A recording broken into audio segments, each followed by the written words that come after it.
Good morning students. Gravitation आपला topic चालू आहे.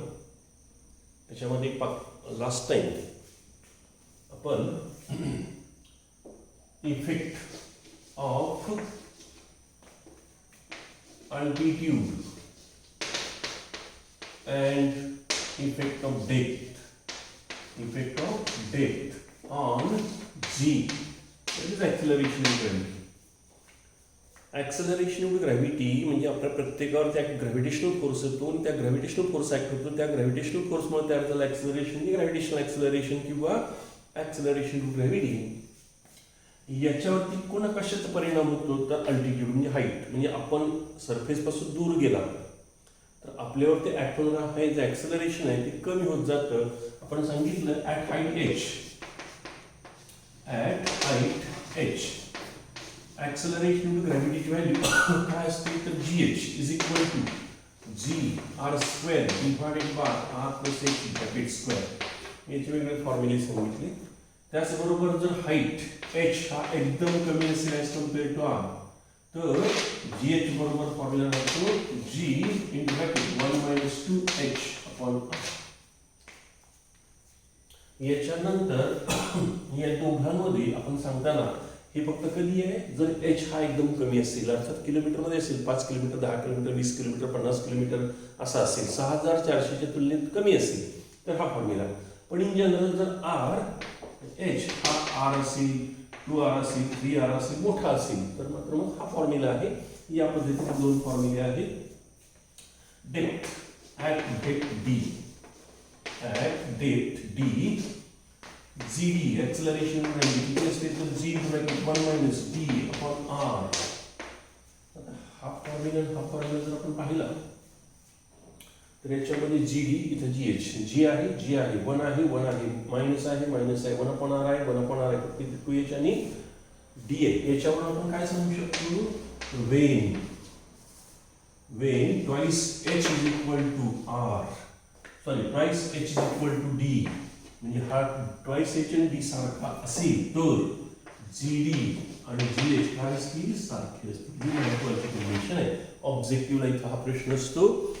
Acceleration of gravity at the depth D and acceleration of gravity at the height h are same when h and D are related by the relation twice h equal to D किंवा D is equal to twice h किंवा h is equal to D by. हे आणि सारखं कधी असेल तर या दोघांमध्ये हे रिलेशन असेल किंवा हे रिलेशन असेल तर GD बरोबर GH असतो. हे आपण लक्षात ठेवायला विसरायचं नाहीये. तर ॲक्सेलरेशन ऑफ ग्रॅव्हिटी या पद्धतीने तुमच्या समोर सांगितली जाते. आता याच्यात पण सांगितलं जशी हाईट वाढेल तसं जी कमी होतो आणि जशी डेप्थ वाढेल तसा पण जी कमी होतो. याचा अर्थ आपण अर्थ सरफेस पासून हाईट वरती गेला तरी जी डिक्रीज होतो आणि अर्थ सरफेस पासून आत गेला सेंटरकडे गेला तरी सुद्धा जी काय होतो डिक्रीज होतो. म्हणजे दोन्ही साईड सरफेस पासून अबोव सरफेस पासून गेलो दोन्हीकडे जीची व्हॅल्यू कमी होते आणि सेंटरला गेला अर्थच्या सेंटरला तर जीची व्हॅल्यू काय म्हणून सांगितलं 0 असते. तर या पद्धतीने मग आता अजून एक इफेक्ट राहतो effect of latitude on G किंवा variation of G with latitude असा आर्टिकल आहे. याचा पुढचा जो भाग आहे तो आपण या ठिकाणी सांगतोय effect of latitude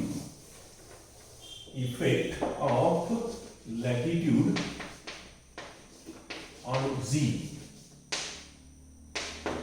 effect of latitude on G किंवा variation of G with latitude.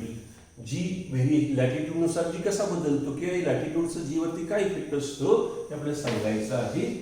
Variation of G with latitude असं आर्टिकलचं नाव असेल. ठीक आहे. आता हा लॅटिट्यूड काय असतो पहिल्यांदा सांगावं लागेल.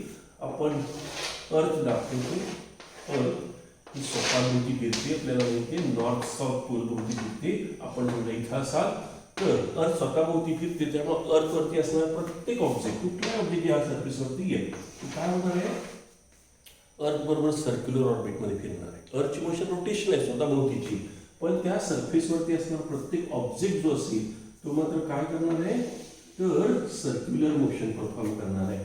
आणि मग इथं आपण ऑब्जेक्ट घेतला पी, हा असतो त्याचा ऍक्सिस, आणि मग ऍक्सिस अर्थातच सेंटरमधून पास होणार असेल, आणि ऍक्सिसला perpendicular lines passing to center याला म्हणतात इक्वेटोर. इक्वेटोर ऑफ अर्थ आणि हा ऍक्सिस ऑफ अर्थ हे दोन्ही एकमेकाला परपेंडिक्युलर असून कुठून पास होतात, सेंटरमधून पास होतात. आणि मग ऑब्जेक्ट कुठं आहे तर पी या ठिकाणी. समजा एखादा ऑब्जेक्ट पी या ठिकाणी घेतला तर हा सर्क्युलर मोशन जेव्हा आपल्याला रेडियस वेक्टर म्हणतात हे आपल्याला माहित असेल, पोझिशन वेक्टर म्हणतात, रेडियस वेक्टर म्हणतात. मग हा अर्थच्या रेडियसवरती असणारा हा वेक्टर आहे, अर्थ रेडियस आर असणार आहे. मग अर्थच्या रेडियसवरती हा असणारा वेक्टर त्याला रेडियस वेक्टर म्हटलं जातं. या radius vector of any point on the surface of earth, radius vector of any point on the surface of earth makes certain angle with this equator.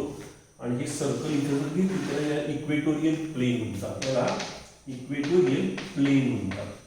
आणि मग या इक्वेटोरियल प्लेन शी काहीतरी angle करेल हा radius vector. हा जो angle आहे, this angle is called latitude.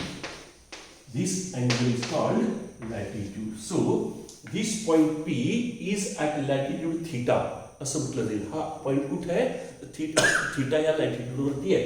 हा पॉइंट खाली घेतला तर थीटा कमी होईल, हा पॉइंट इथे आणला तर थीटा 0 होईल, हा पॉइंट इकडे नेला तर थीटा परत वाढेल, हा पॉइंट इकडे नेला तर थीटा वाढत जाईल. म्हणजे इथं 0 असेल, इथे थीटाची व्हॅल्यू 0 असेल, इकडे गेला की वाढत जातो, इथे थीटा किती होणार आहे 90 डिग्री. इकडे गेला इथे 0 आहे, इकडे गेला वाढत जाईल, परत इथे किती होणार थीटा 90 डिग्री. तुम्ही इकडून समजा इथं असाल तर 0च असणार आहे. ऍक्सिस इकडे दाखवणार, पोझिशन इकडे दाखवणार हा अँगल असेल तर इथं सुद्धा थीटाची व्हॅल्यू 0, इक्वेटोर थीटाची व्हॅल्यू 0, इकडे वाढत जातो, इकडे वाढत जातो, इकडे वाढत जातो, इकडे वाढत जातो. हा लॅटिट्यूडचा फॅक्टर. लॅटिट्यूड 0 आणि 90च्या मध्ये असते. इक्वेटोरला 0 आणि पोलला काय असते म्हणायचं 90 डिग्री असते. तर हा लॅटिट्यूड म्हणजे अँगल, लॅटिट्यूड म्हणजे अँगल आहे. Angle made by the radius vector of any point on the surface of earth with the equatorial plane is called latitude. कुठल्याही अर्थ सरफेसवरती जर एखादा पॉईंट घेतला तर त्या पॉईंटचा जो रेडियस वेक्टर असेल त्या रेडियस वेक्टरनं इक्वेटोरियल प्लेनशी इक्वेटोरशी केलेला अँगल म्हणजे लॅटिट्यूड. आणि मग या लॅटिट्यूडचा काय इफेक्ट होतो का जी वरती होणार, का होणार आहे तर आता हा पार्टिकल फिरणार सर्क्युलर मोशन. आता जर पार्टिकल सर्क्युलर मोशन असेल, सर्क्युलर मोशन मध्ये असेल तर सर्क्युलर मोशनमुळे तयार होणारा फोर्स कोणता असतो सेंट्रीफ्युगल फोर्स. की जो पार्टिकल बाहेर ढकलणार आहे त्या सर्कल रेडियस आपण आर घेऊया. मग याचा सेंट्रीफ्युगल फोर्स बाहेर असेल, याचा पार्टिकल बाहेर सरकण्याची टेंडन्सी असेल. मग हा पार्टिकल जर बाहेर सरकण्याची टेंडन्सी म्हणत असेल, हा फोर्स जर असा असेल तर हा थीटा असेल तर हा थीटा असतो, आणि हा थीटा असेल तर हा पण थीटा. मग या फोर्सचा कॉम्पोनंट काय राहणार आहे एफ डॅश आपण. याचा अर्थ आपण इथं असाल तर आपलं वेट कुठं असणार आहे, आपल्याला ग्रॅव्हिटेशनल फोर्स कुठं असणार टुवर्ड सेंटर. अर्थवरती कुठे असलं तर आपल्यावर दाखवणार ग्रॅव्हिटेशनल फोर्स कुठं असतो टुवर्ड सेंटर ऑफ अर्थ. आणि मग हा सेंटर ऑफ अर्थच्या दिशेने असणारा हा जो फोर्स आहे या फोर्सला हा फोर्स अपोज करणार आहे. त्यामुळे आपल्यावर दाखवणारा ग्रॅव्हिटेशनल फोर्स काय होणार थोडासा कमी होणार आहे. आणि ग्रॅव्हिटेशनल फोर्स कमी होतं म्हणजे ग्रॅव्हिटेशनल ॲक्सेलरेशन कमी होतं. म्हणजे जीचा इफेक्ट जी वरती या थीटाचा, थीटा अर्थात थीटा बदलला की हा फोर्स बदलणार आहे, पण त्याचा फॉर्म्युला आपण मांडतोय. तर या ठिकाणी लॅटिट्यूडचा इफेक्ट काय असतो ते पाहायचं आहे. So we have consider an object of mass M. आपण एक ऑब्जेक्ट घेतला, एक बॉडी घेतली of mass M situated at point P at latitude theta. एक ऑब्जेक्ट घेतला, कुठे घेतला अर्थ सरफेसवरती, कुठं पॉइंट पी ला, आणि कुठं अजून सांगायचं तर ॲट लॅटिट्यूड थीटा. थीटा या लॅटिट्यूड सी, थीटा एवढी लॅटिट्यूड करून असताना जो पॉइंट पी आहे त्या ठिकाणी ऑब्जेक्ट घेतला, त्याचं मास एम आहे. आणि मग ऑब्जेक्टचं मास एम आहे. ऑब्जेक्ट म्हणा, बॉडी म्हणा, सॅटेलाइट म्हणा, व्हॉट एव्हर कुठला शब्द वापरू शकता. Object of mass M situated at point P. कुठे आहे तो at point P and at latitude theta.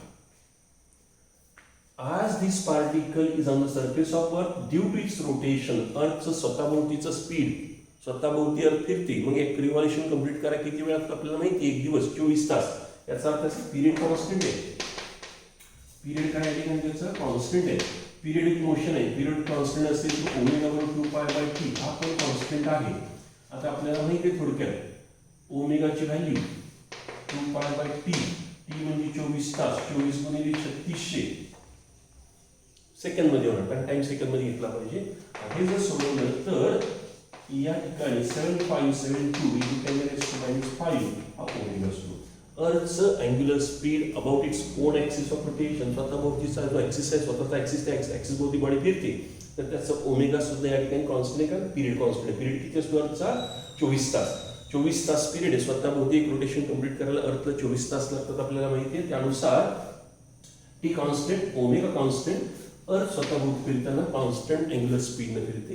अर्थ is rotating about its own axis of rotation with constant angular speed omega which is given by 7.572 into 10⁻⁻5. कॅल्क्युलेशनसाठी formula 2π/t. T आहे 24 तास, तासाचे second केले 24 × 36 आणि सोडवलं उत्तर एवढे येईल. अर्थातच आपल्याला त्याची व्हॅल्यू आता काही घेणं नाहीये, फक्त माहित असावी आपल्याला. आणि मग आता हा ऑब्जेक्ट जो आहे अर्थ बरोबर फिरतोय, अर्थचा अँग्युलर स्पीड जर ओमेगा असेल तर त्याच्याबरोबर हा फिरणार, त्याचं पण अँग्युलर स्पीड, याचा अर्थ 24 तास लागत असतील तर आपल्याला सुद्धा अर्थ बरोबर फिरायला किती लागणार? 24 तास. म्हणजे आपला पण पिरियड कॉन्स्टंट आहे, ओमेगा कॉन्स्टंट आहे. याचा अर्थ ऑब्जेक्टचं मास m आहे, त्याचं सर्कल रेडियस r आहे आणि त्याचा अँग्युलर स्पीड m आहे. तर त्या ऑब्जेक्टवर ऍक्ट होणारा सेंट्रीफ्युगल फोर्स किती असेल? mr ओमेगा स्क्वेअर किंवा mv स्क्वेअर असं म्हणतो आपण ओमेगा मध्ये लिहितोय म्हणून mr omega square, mr omega square. हा सेंट्रीफ्युगल फोर्स कोणत्या दिशेला असणार आहे? हवे. मग सेंट्रीफ्युगल फोर्सची मॅग्निट्यूड एवढी असेल तर सेंट्रीफ्युगल फोर्सची सुद्धा मॅग्निट्यूड, कारण दोघांचे मॅग्निट्यूड सेमच असतात. हा कसा असणार? Centrifugal force towards. मग सेंट्रीफ्युगल फोर्स म्हणजे मास इनटू सेंट्रीफ्युगल ॲक्सेलरेशन. आणि मग हा कॅन्सल झाला तर सेंट्रीफ्युगल ॲक्सेलरेशन किती असेल? तर r ओमेगा स्क्वेअर असेल. Object of mass m which is revolving around the circle of radius r with constant angular speed omega is given by is acted upon by the central acceleration r omega square. आणि मग हे जर acceleration या दिशेला असेल, हा theta आहे. Acceleration जर या दिशेला असेल, रेडियस r आहे, ॲक्सेलरेशन या दिशेला असेल तर हा अँगल आहे. म्हणजे असं झालं, हा ॲक्सेलरेशन असा आहे, हा इकडे थीटा आहे आणि अर्ची रेडियस आहे. मग याचा कंपोनेंट इकडे काय दिला जातो? तर थीटाच्या बाजूचा कंपोनेंट काय असतो? a cos theta. आणि म्हणून थीटाच्या बाजूचा कंपोनेंट a cos थीटा असेल तर याच्या पुढे आपण जाणार आहोत component of this acceleration along PO that is along the radius of earth towards the center, a radial acceleration नाव आहे, तुम्ही रेडियस वरती आहे तो a radial is equal to a cos theta, म्हणजेच r omega square cos theta. पण हा जो r आहे तो काय असेल? हा जो r आहे तो काय असेल? तर त्यासाठी सुद्धा तुमच्या समोर डायग्राम आहे. या डायग्राम मध्ये हा OI PI त्याला O डॅश नाव दिलं तर ट्रायंगल तयार होतो. हा ट्रायंगल तयार होतो O P O डॅश आणि हा थीटा आहे, हा r आहे, अर्ची रेडियस आहे. मग कॉस थीटा काटकोन त्रिकोणात कॉस थीटा बरोबर वरची बाजू भागिले कर्ल. आणि म्हणून या ठिकाणी कॉस थीटाचा फॉर्म्युला लिहितो बाजूला मी. कॉस थीटा काय असेल? लगतची बाजू म्हणजे PO dash upon PO, PO dash upon PO म्हणजेच small r upon capital R. आणि म्हणून स्मॉल r बरोबर काय राहतो? r cos theta. आणि मी इथं स्मॉल r किंमत r cos थीटा ठेवली तर ॲक्सेलरेशनचा फॉर्म्युला हा राहील. इथलं पण ॲक्सेलरेशन काय राहील पहा? r cos theta into omega square into cos theta. cos theta दोन वेळा करा, r omega square cos theta into cos theta cos square theta. This the radial acceleration. या दिशेला असणारं ॲक्सेलरेशन या पद्धतीने असेल. आता हे जर ॲक्सेलरेशन असं असेल तर या ठिकाणी या ऑब्जेक्ट वरती ऍक्ट नेट फोर्स काय असेल? मग अशी म्हटलं तर इथं सेंट्रीपिटल ॲक्सेलरेशन असेल, सेंट्रीपिटल फोर्स हा किती आहे? मग म्हटलं मी त्याला ओमेगा स्क्वेअर, त्याचा कंपोनेंट इकडे हा थीटा असेल तर हा f cos थीटा राहणार आणि हा f cos थीटा राहणार. तर या AC ला म्हणजे इकडचे ग्रॅव्हिटेशनल फोर्स किती असतो? प्रत्येक ऑब्जेक्ट वरती mg. प्रत्येक ऑब्जेक्टचं वेट म्हणजेच gravitational force, mass into acceleration. Mass into gravitational acceleration म्हणजे ग्रॅव्हिटेशनल फोर्स. आपल्याला F बरोबर माहिती आहे. हे जर ॲक्सेलरेशन ग्रॅव्हिटेशन असेल तर फोर्स ग्रॅव्हिटेशन. मग ग्रॅव्हिटेशनल फोर्स कसं लिहिलं जातं? m into z.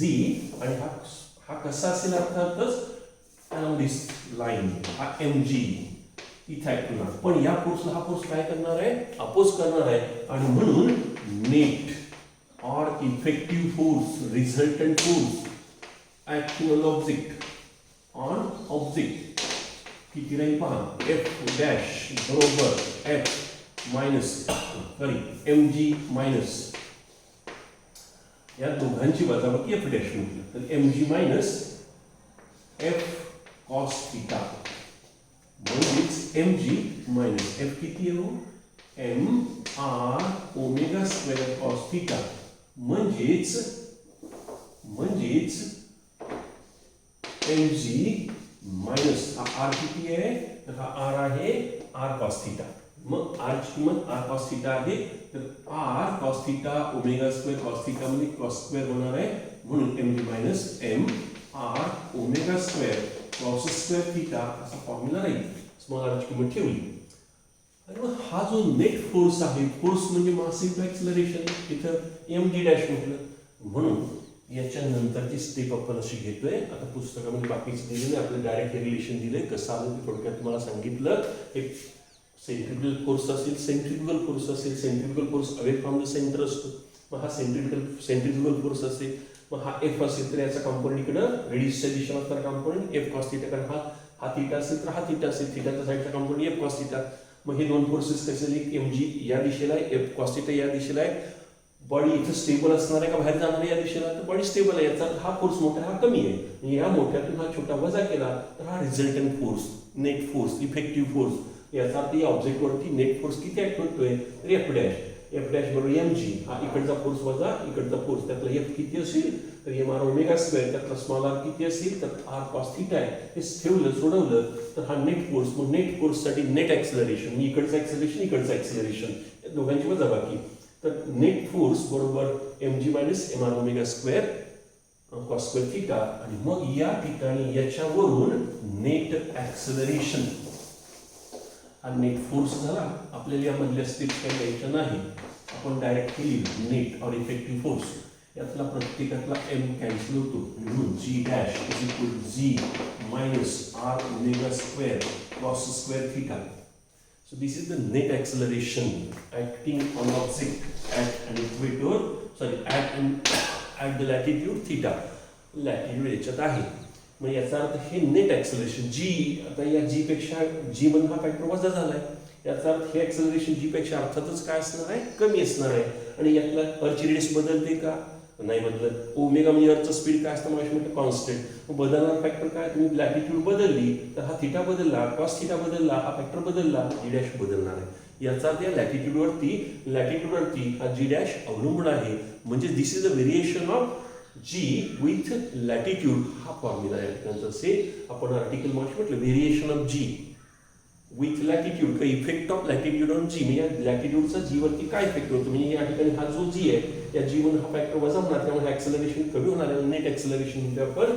तर या ठिकाणी नेट ऍक्सेलरेशनचा जो फॉर्म्युला आहे तो असेल net or effective acceleration, net or effective acceleration G dash is equal to G minus R omega square cos square theta. हा या ठिकाणचा मेन फॉर्म्युला आहे. तुम्हाला हा फॉर्म्युला सुद्धा 3 मार्क्ससाठी विचारला जातो, याच्यावरती एक्झाम्पल पण 3 मार्क्सची विचारलेली आहेत, आणि याच्यात काही कंडिशन्स असतील, काय फॉर्म आपण याच्यात काय केसेस स्पेशल केसेस म्हणतो, केस 1 त्यातली पहिली. आता जर हा पॉईंट इथं आणला तर इथं आणला म्हणजे कुठं आणला म्हणायचं, इक्वेटर, ऍट इक्वेटर. थीटा किती असणार आहे 0, कॉस 0 ची किंमत किती असते 1, कॉस थीटाची किंमत 1, आणि असं जर असेल तर मग काय होईल पहा, जी डॅश बरोबर जी मायनस कॉस थीटाची किंमत आहे त्याचा स्क्वेअर 1 राहणार आहे. इथे एक्सेलरेशन किती असेल पहा, G dash is equal to G minus R omega square, R omega square. इथं बघा ओमेगाची किंमत सांगितली, आर ची किंमत माहिती आहे, हा जो फॅक्टर कॅल्क्युलेट होतो 0.033 असा काहीतरी येतो. मग याचा अर्थ ऍक्सेलरेशन 9 पॉईंट आहे, त्यातनं ही व्हॅल्यू वजा झाली तर ऍक्सेलरेशन कोणती मिळणार आहे, कुठलं मिळणार आहे, ऍट इक्वेटर. ठीक आहे, तर इथं नेट ऍक्सेलरेशन असेल case 2 at poles poles north pole असेल आणि साऊथ पोल असेल थिटा किती असणार आहे 90 डिग्री थिटा जर 90 असेल तर कॉस 90 ची किंमत असते 0 आणि आता इथं जर हा 0 असेल तर 0 चा वर्ग 0 0 गुणिले r square r omega square 0 हा पूर्ण फॅक्टर 0 therefore g डॅश बरोबर राहतो g म्हणजे इथं ऍक्सेलरेशन कमी झालं का नाही झालं याचा लॅटिट्यूडचा इफेक्ट कुठं होत नाही म्हणायचं पोलला लॅटिट्यूडचा इफेक्ट नसतो ऍक्सेलरेशन ग्रॅव्हिटीची व्हॅल्यू 9.8 ते 9.8च राहणार आहे कारण हा पार्टिकल सर्क्युलरली फिरेल हा पार्टिकल सर्क्युलरली फिरेल हा प्रत्येक फिरेल पण इथला पार्टिकल सर्क्युलरली फिरणार कारण त्याची सर्क्युलर रेडियस काय असणार आहे 0 त्याला सर्क्युलर मोशन नाही सेंट्रिफ्युगल फोर्स नाही काही नाही आहे त्यामुळे इथला ऍक्सेलरेशन बदलत नाही आहे there is no effect on acceleration due to gravity at the poles of earth अर्थचे जे पोल्स आहेत त्या ठिकाणी ऍक्सेलरेशन ग्रॅव्हिटीवरती कुठलाही इफेक्ट लॅटिट्यूडचा होत नाही कुठे होत नाही आहे ॲट पोल्स तर या पद्धतीने ह्या दोन महत्त्वाचे केसेस असतील दोन केसेस असतील तर हा लॅटिट्यूडचा इफेक्ट सांगणारा भाग आहे ऍक्सेलरेशन ड्यू टू ग्रॅव्हिटी आपण तीन इफेक्ट सांगतो एक म्हणजे पहिला अल्टिट्यूड म्हणजे हाईट दुसरा डेप्थ आणि तिसरा लॅटिट्यूड सांगितलं आणि एक सेप म्हणतो आपण त्याला अर्थचा सेप जो आहे त्याचा थोडासा इफेक्ट त्याला फॉर्म्युला वगैरे काही नाही आहे फक्त थोडंसं एक्सप्लेनेशन आपण असं सांगणार आहोत पण या ठिकाणी लक्षात घ्या लॅटिट्यूड म्हणजे काय सांगितलं आपण तर ऑब्जेक्ट इथं आहे हा ऑब्जेक्टचा पोझिशन वेक्टर आहे किंवा रेडियस वेक्टर म्हटलं जातं along the radius of earth radius vector म्हटलं जातं या रेडियस वेक्टरनं इक्वेटोरियल प्लेनचे अँगल म्हणजे latitude angle made by the radius vector of any point on the surface of earth सरफेसवरती असणारा कोणताही पॉईंट घेतला तर त्या पॉईंटचा जो रेडियस वेक्टर असेल त्या रेडियस वेक्टरने इक्वेटोर किंवा इक्वेटोरियल प्लेनचे केलेला अँगल म्हणजे लॅटिट्यूड हा अँगल आहे आणि हा अँगल मिनिमम किती असेल 0 आणि मॅक्सिमम किती असेल 90 ऑब्जेक्ट इथं घेतला तर 0 आणि इकडून इकडे वाढणार आहे इकडून इकडे वाढणार आहे इकडून इकडे वाढणार आहे पोलला लॅटिट्यूड किती असते 90 आणि इक्वेटोरला किती असते 0 याचा लॅटिट्यूडची व्हॅल्यू फक्त 0 आणि 90 च्या मध्ये बदलते ती 0 90 180 असं बदलत नाही आहे तर latitude only changes between 0 and 90 तर या ठिकाणी in this case we have considered the point P at latitude theta having mass m. This point is revolving around the circle along with the earth. Earth बरोबर हा particle circle फिरेल याची radius किती असेल म्हणून आपण r आणि मग हा r कसा लिहिला जातो तर मगाशी सांगितलं हा ट्रायंगल जो आहे हा O''PO हा जो राईट अँगल ट्रायंगल आहे त्याच्यामध्ये cos थीटा घेतला तर ऍडजस्टंट साइड डिवाइडेड बाय हायपोटेन्यूज म्हणजे PO' अपॉन PO म्हणजे r आणि PO म्हणजे अर्थ रेडियस r त्याचा cos थीटाची किती असते या ठिकाणी r पण आणि मग स्मॉल r किती असतो तर स्मॉल r बरोबर r cos थीटा तर हा स्मॉल r आणि कॅपिटल r मध्ये असणारा फॉर्म्युला आहे या ठिकाणी ऑब्जेक्टचं मास m आहे त्याचे अँगुलर व्हेलॉसिटी अर्थचा अँगुलर स्पीड ओमेगा म्हणजे ऑब्जेक्टचा अँगुलर पंखा जर ओमेगा स्पीडने फिरत असेल तर प्रत्येक पार्टिकल तेवढ्या स्पीडने फिरणार आहे अर्थात अर्थचा अँगुलर स्पीड ओमेगा त्याच्या पार्टिकलचं सुद्धा अँगुलर स्पीड काय असणार त्या ठिकाणी ओमेगा आणि हे जर ओमेगा असेल तर याच्यावरती ऍक्ट होणारा सेंट्रिपिटल फोर्स काय राहतो सेंट्रिपिटल फोर्स राहतो mr omega square centripetal force राहतो mr ओमेगा स्क्वेअर आणि यातला मास कॅन्सल केला तर सेंट्रिपिटल ऍक्सेलरेशन राहील r ओमेगा स्क्वेअर या पार्टिकलवरती या ऑब्जेक्टवरती ऍक्ट होणारा सेंट्रिपिटल ऍक्सेलरेशन असेल r ओमेगा स्क्वेअर आणि जर हा a असेल सेंटर दिशेला तर याचा component of a along PO that is along radius अर्थच्या रेडियसवरती याचं कंपोनेंट इकडे घ्यायचं आहे रेडियस ऑफ अर्थ त्याला म्हणतात रॅडियल कंपोनेंट काय म्हणतात त्याला रॅडियल कंपोनेंट आणि मग हा रॅडियल कंपोनेंट लिहिला आपण ए आर बरोबर काय तर याचा कंपोनेंट या बाजूचा काय असेल म्हणजे हा ए असेल आणि इकडे थीटा असेल हा ए आणि हा थीटा त्याचा कंपोनेंट काय लिहिला जातो ए कॉस थीटा काय लिहिला जातो ए कॉस थीटा आणि म्हणून ए आर किती असेल बघा ए कॉस थीटा यातला ए किती आहे R omega square cos theta त्यातलं r किती आहे तर r cos theta into omega square into cos theta आणि मग r omega square cos square theta r omega square cos square theta या ठिकाणचं रॅडियल ऍक्सेलरेशन असेल म्हणजे अर्थच्या रेडियसवरती असणारं ऍक्सेलरेशन जे आहे ते आपण लिहिलं आपण r omega square cos square theta आणि आता हेच ऍक्सेलरेशन आहे याच्यावर अर्थ त्या ऑब्जेक्टवरती ऍक्ट होणारा नेट किंवा इफेक्टिव्ह फोर्स पहिल्यांदा फोर्स कुठला ऍक्ट होतो ग्रॅव्हिटेशन mg हा तर असतोच पण आता रोटेशन काय होणार आहे या रोटेशनल सेंट्रिफ्युगल आहे तसं सेंट्रिफ्युगल आहे. सेंट्रिफ्युगल फोर्स जर असा असेल तर याचं कंपोनंट या रेडियसवरती घेतलं तर एफ कॉस थिटा राहतो. मग एमजीला हा फोर्स काय करणार आहे, अपोज करणार. याचा एमजीची व्हॅल्यू तो काय करणार आहे, कमी करणार आहे. त्यामुळे इथं आपल्यावरती ऍक्ट होणारा नेट फोर्स जो आहे तो कमी असेल. Net force MG minus F cos theta असेल. MG minus F cos theta. F cos थिटाची किंमत किती ठेवणार आहे आपण, तर ती ठेवली मग अशी हा ऍक्सेलरेशन आहे. ऍक्सेलरेशनला मासनं मल्टिप्लाय केलं एफ कॉस थिटा. एफ ची किंमत एम आर ओमेगा स्क्वेअर आहे, परत आर ची किंमत आर कॉस थिटा ठेवली तर एक्सप्रेशन राहते M R omega square cos square theta. हा नेट फोर्स आहे. पण मास कॅन्सल केलं तर जी डॅश बरोबर G minus R omega square cos square theta असा फॉर्म्युला राहतो. हे या ठिकाणचं नेट ऍक्सेलरेशन असेल. आणि मग याच्यानंतर आपण सांगितलं जर तुमचा ऑब्जेक्ट लॅटिट्यूड त्याची लॅटिट्यूड 0 म्हणजे ऑब्जेक्ट इक्वेटोर असेल तर थिटा 0 असतो. थिटा 0 असतो. थिटा जर 0 असेल तर कॉस थिटाची किंमत 1 असते आणि कॉस थिटाची किंमत 1 असेल तर जी डॅश बरोबर G minus R omega square. तर कॉस थिटाची किंमत 1 असेल. कुठं असेल हे इक्वेटोर ॲट इक्वेटोर. पहिली case, first case. Second case at poles, दोन पोल्स आहेत. थिटा असेल 90, थिटा असेल 90, कॉस थिटाची किंमत असेल 0, कॉस 90 ची किंमत 0. आणि हा जर 0 असेल तर हा कोण फॅक्टर 0 म्हणून जी डॅश बरोबर जी. इथं there is no effect on G at poles. पोल्सवरती लॅटिट्यूडचा काही इफेक्ट होत नाही. पोल्सवरती लॅटिट्यूडचा जी वरती कुठलाही इफेक्ट होत नाही. जी आहे तसंच राहणार आहे. इथं मात्र जी कमी होतोय. तर याचा अर्थ जी ची व्हॅल्यू जी पासून जी मायनस आर ओमेगा स्क्वेअर अशी बदलते.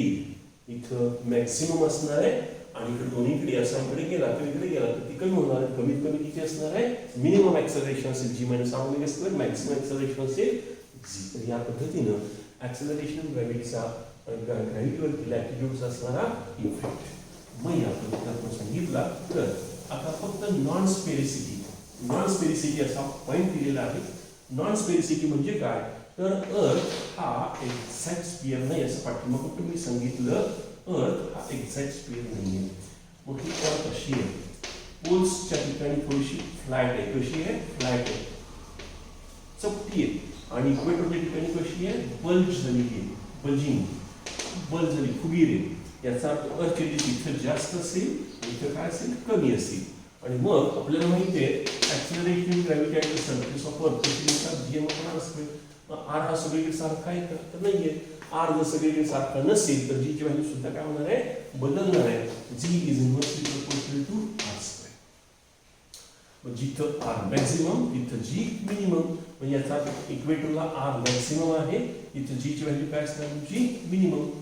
आणि इथे मिनिमम आहे, इथे जी काय असेल मॅक्सिमम. म्हणजे नॉन स्पेरिसिटी अर्थचा जो सेप आहे त्यानुसार सुद्धा जी बदलतो. Because earth is not exactly sphere, it is flatting at the poles and bulge at the equator. It means its radius is not constant everywhere.